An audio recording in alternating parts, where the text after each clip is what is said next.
আসসালামু আলাইকুম। তো প্রথম যে ইফতার আসলে সবারই একটু কষ্ট হয়, আর তাছাড়া খুব তাড়াহুড়া থাকে, এই জন্য দেখাইতে পারিনি। তো আজকে আল্লাহ যা হুকুম, যা সামর্থ্য ছিল, তো কি কি ইফতার আজকে তৈরি করার চেষ্টা করছি আপনাদের সাথে শেয়ার করি। এটা হচ্ছে খেজুর, মরিয়ম খেজুর নুডলস, শুধু ডিম দিয়ে করছি যেহেতু ইফতার। এটা হচ্ছে টুনা মাছ, সিম আর হচ্ছে গিয়ে গাজর সিদ্ধ করে একটা চপ করছি। এটা হচ্ছে ছোলা আলু দিয়ে আর ধনেপাতা দিছি। এটা হচ্ছে আমার আলুর চপ।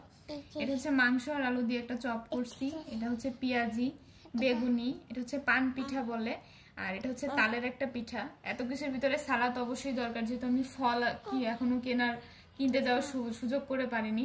এটা হচ্ছে গাজর, এটাও একটা সবজি, আর এটা হচ্ছে আপনার টমেটো। এটা খালিই নিছি, কারণ কোনটা যদি লবণ বেশি হয়ে যায়, যেহেতু রোজা রেখে বানাইছি, কম বেশি ভুল ত্রুটি হতেই পারে। আর এটা হচ্ছে একটু মিষ্টি করছি, সেটা হচ্ছে ক্ষীর, রস দিয়ে ক্ষীর করা, তার ভিতরে দুধ দেওয়া। আরেকটা কথা আপনাদের কাছে না বললেই নয়, এই রোজার মাসে প্রথমত কথা হচ্ছে, এই রমজান মাসে আমাদের যারা ঘরে গৃহিণী আছে, মা আছে, ভাবি আছে, বোন আছে, সবাই কেন জানি তাদের উপরে খুবই চাপায় দেয়।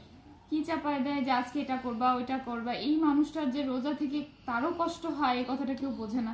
আমার এই প্রত্যেকটা আইটেম আমি যে করছি, যেগুলোই করছি, আমার বাসার মানুষ আমাকে যথেষ্ট হেল্প করছে, মশলা বেটে দিছে, খাবার ভাজার সময় হেল্প করছে। আপনারাও চেষ্টা করবেন হেল্প করতে। আপনি রোজা কষ্ট হচ্ছে, তারও তো কষ্ট হচ্ছে, তাই না?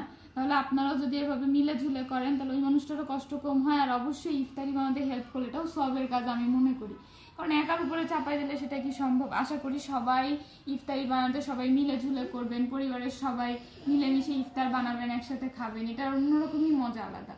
আশা করি সবার রোজা আল্লাহ কবুল করুক। আল্লাহ হাফেজ।